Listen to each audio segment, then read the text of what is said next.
Yo, yo, yo, what is up, y'all? It's Cone back here again today with another video, and today we're going to be talking about a disappointing team for the second video in a row. This time, it's the Brooklyn Nets. You had to expect a video was coming. I was going to make one a few days ago, but there's been a lot to talk about in the league, and finally, after their loss to the Indiana Pacers the other night, now feels like a great time to talk about what has gone so wrong for them in this early going. They were a team that, in my season predictions video, I said they could either be really, really good and like one of the best teams in the NBA and a true contender, or they could fall apart, both for on and off the court reasons. A lot of those have been problems so far. We're going to cover all of that in this video, but real quick, make sure you leave a like and subscribe if you enjoy. Hit that notification bell so you don't miss out on any of these videos, and let's go ahead and get right into it. Like I said, the Nets just lost to the Pacers in their last game. They have a rematch against them tonight as I'm recording this video, so maybe they'll get another win, but right now they're sitting at 1-5, which is the same record as the Los Angeles Lakers, who at this point have been one of the worst shooting teams of all time. They've been through a bunch of turmoil themselves, and people have relentlessly clowned them. The Nets are playing just as bad, if not worse, because at least the Lakers are elite in one aspect of the game. They've been a top 5-3 defense a lot of nights, and while they can't shoot the ball for anything, at least they have kind of something to hang their hat on and look forward to. This Nets team has been middle of the road offensively and horrific defensively. Let's start with offense, which I honestly thought would be a big strength of theirs. The main reason why I thought they could score in bunches is because they have Kevin Durant and Kyrie Irving, two of the best scorers in the world. Kevin Durant, of course, he can shoot right over you. He's like a 7-footer with incredible range, and he's been really good. He's averaging around 30 points per game. He's had a lot of really solid moments. Kyrie Irving also doing his part, also averaging around 30. Both of them have been two top 15-ish scorers in the league so far. They've been incredible. They've looked really good, which is kind of a bad sign because of how bad the Nets are playing despite this, but it does show that these two guys have still got it. And, you know, I thought those two incredible scorers alongside a lot of solid pieces would lead to a pretty elite offensive team. They've got shooters in Joe Harris and Seth Curry. The latter has only played a little bit, so there's not much we can get from him, but Joe Harris hasn't looked great so far. Guys like Royce O'Neal, who's supposed to be a solid just connecting piece, hasn't been great. Patty Mills hasn't been phenomenal. We haven't seen TJ Warren yet. Maybe he'll bring some offense too. Nick Claxton isn't much of a scorer. But really, Ben Simmons, too, I thought he would be a solid connecting piece. You know, he doesn't really need the ball in his hands. He can play make, kick out to those shooters, and, you know, grab rebounds, push in transition, get the ball to Kyrie, Kevin Durant, slash to the basket, kick out to them. I thought he would be a good connecting piece offensively, but as I'm sure you all know, he's allergic to shooting the ball. It doesn't matter if he's attacking the basket if no one expects that he's going to shoot, and they're leaving him wide open on the perimeter as they've done pretty much his entire career. And when him and Nick Claxton are on the court together, the offense is basically completely dead because there's no spacing. And all of this has led to them being a middle-of-the-road team offensively, despite Kevin Durant and Kyrie, like I said, putting up 30 on basically any given night. That's not a good sign if you're the Nets, because if you have, like, say you're a team like the Clippers, where one of your stars in Paul George is struggling, you expect PG to turn it around. But with role players, it's a bit less sure of a thing. Kevin Durant and Kyrie are hooping, but if these role players don't figure things out and, you know, Ben Simmons just isn't a fit as a piece, then your offense might not get better. And if you can't be elite offensively with those two guys and some shooters, you've got a big problem. And this shouldn't be a team that struggles offensively the way they do. And Steve Nash deserves a lot of the blame. A lot of their offense is just Kevin Durant, go get us a bucket, Kyrie Irving, go get us a bucket. And it's not just like having them create for themselves and they get wide open looks. They have to continuously knock down these incredibly difficult shots, which are eventually going to stop falling. We've seen that in a lot of late game scenarios where teams kind of just push past the Nets because eventually when you're exhausted, you're not going to knock down contested like 25-footers or mid-range jumpers or these incredible finishes at the basket consistently all night. You have to be able to get some wide open looks, and you think a team with those two guys and Ben Simmons, who's a great transition player and playmaker, would be able to get wide open looks, but they can't. Almost all their looks are contested. It's just hard to watch this offense. It feels like there's no flow to things, and a lot of that does have to go to Steve Nash, who it just feels like he doesn't have much of a game plan. On offense, it looks like 5 dudes that have never played together just run out there and play a pickup game, and they're just trying to ISO every single second. It's hard to watch, which should not be the case when you have this much offensive talent. Even worse, though, has been their defense, which has been abysmal. They are dead last in the NBA in defensive rating. Any team that comes in that has a high-level score, they're probably getting like 30 or 40 on the Nets. There is no resistance whatsoever. And that was something I was worried about when I mentioned them in my season predictions video. I said they were going to be pretty solid offensively, but defensively, I was pretty concerned because in theory, you know, you've got Ben Simmons, who has been a defensive player of the year candidate in the past, but he is coming off a big injury, so it might take him some time to get back to form. Nic Claxton has shown some potential, but you probably want more from a guy who's going to be your rim protector. Royce O'Neal is fine, but Kevin Durant and Kyrie aren't much of defenders. Seth Curry and Joe Harris, two of their better scorers and shooters, aren't going to clamp you up. They just don't have many guys that can consistently get stops, and that has shown very clearly so far. Even Ben Simmons, who is supposed to be their defensive anchor, has way too many fouls up to this point. He can't seem to consistently stay in front of guys. He was getting bullied by Luka Doncic and Zion Williamson, who are two elite level scorers, but if you're trying to be a contender like the Nets, you need to have someone who can at least give them some problems. He hasn't given really any of these high level guys any problems up to this point. He's not getting you stops, and sure, like I said, he hasn't played in a while. He can probably work back to it, but even then, that's still not going to be enough. If he comes back to a really solid defensive form, what are you going to be now, like 25th in the league defensively? It's still not good enough to be a good team.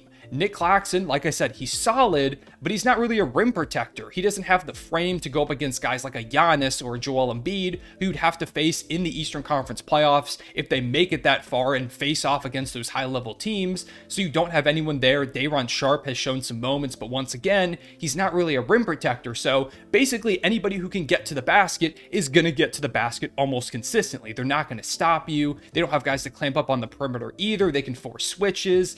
They just don't have guys to defend. So basically, the on-court product has been terrible, but somehow maybe even worse has been the off-the-court stuff, which really weighs down on them too, because you can look at this team just basketball-wise and say, okay, you know, maybe there's a path to them flipping things around. Seth Curry comes back, and he's a really elite shooter. He can create for himself. Their offense gets back to maybe like a top 10 one, and defensively, maybe Ben Simmons comes back. They make a trade for a rim protector, and boom, maybe they are a pretty solid team still. However, the off-the-court stuff doesn't feel like it's ever going to go away. This was another reason why I thought the Nets could crash and burn, because all of that drama, while guys can say, you know, it's not affecting them, it's not affecting the locker room, in most cases, probably not. But when you are a team like the Brooklyn Nets, where there is just consistently drama every single day, it's hard for that not to feel like it affects them. They started this season with Kevin Durant and Kyrie Irving, their two stars, wanting to leave the team. Kevin Durant formally requested a trade, and he had this battle with owner Joe Tsai, saying that he wanted the GM and the coach fired. If not, then he was going to, you know, continue to try and leave the team. And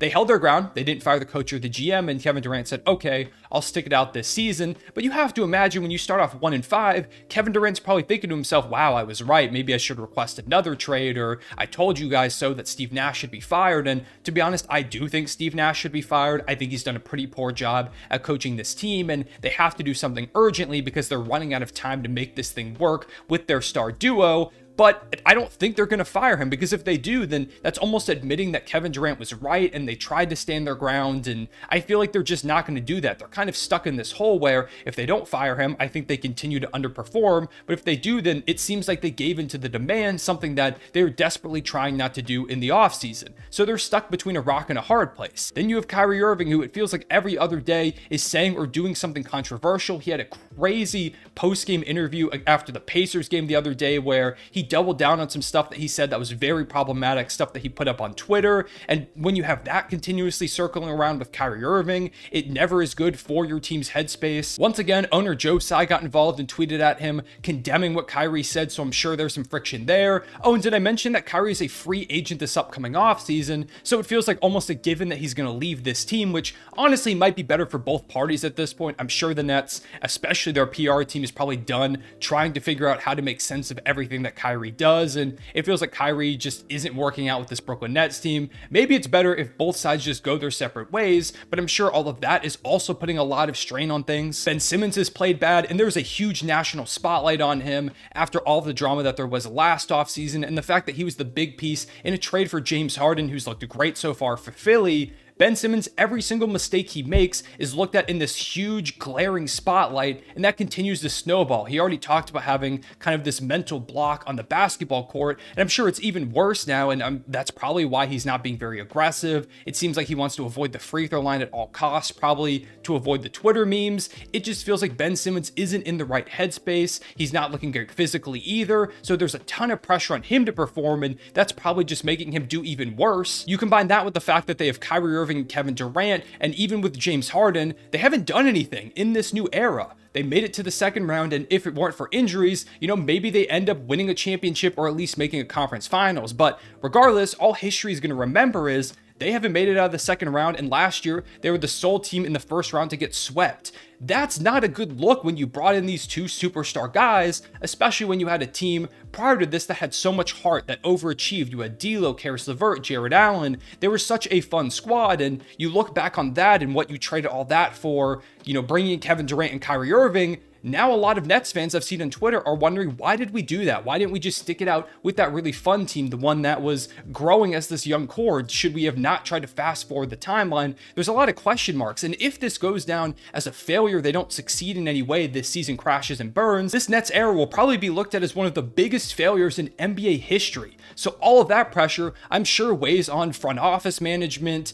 players, everyone alike in that organization too. So all in all, there is an incredible amount of pressure weighing down on this team. They're not performing, and as they continue to underperform, I feel like things are just going to snowball. There's going to be more drama, whispers about, oh, will Kevin Durant request a trade again? Does Kyrie want out? Will Steve Nash get fired? What trades are we going to make? And, was Ben Simmons, was that trade a mistake? Will he get traded again? All of these rumors are going to continue to keep circulating as long as they underperform, and it almost feels like this deadly cycle where they underperform, drama pops up, they underperform, drama pops up.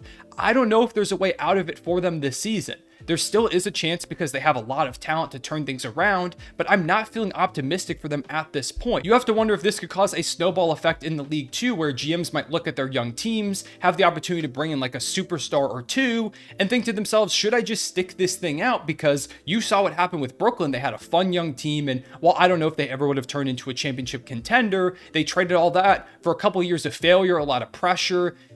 Who knows what's going to happen with this organization afterwards? They dealt a lot of assets. They don't have a future. This is now the second time in like the last decade they've traded away their whole future, and it looks like it might be a failure again. So all that being said, the Brooklyn Nets have been a disaster up to this point. Maybe they turn things around, but to be honest, I'm not too optimistic. I appreciate y'all watching. Make sure to leave a like and subscribe if you enjoyed, and hit that notification bell as always so you don't miss out on any of these videos. Go ahead and comment down below what you think about the Nets. Do you think they can turn things around? What changes should they make? Ultimately, if you were the Nets general manager, what would you do to fix this team? I appreciate y'all watching. I'll see y'all later. Real one, say back.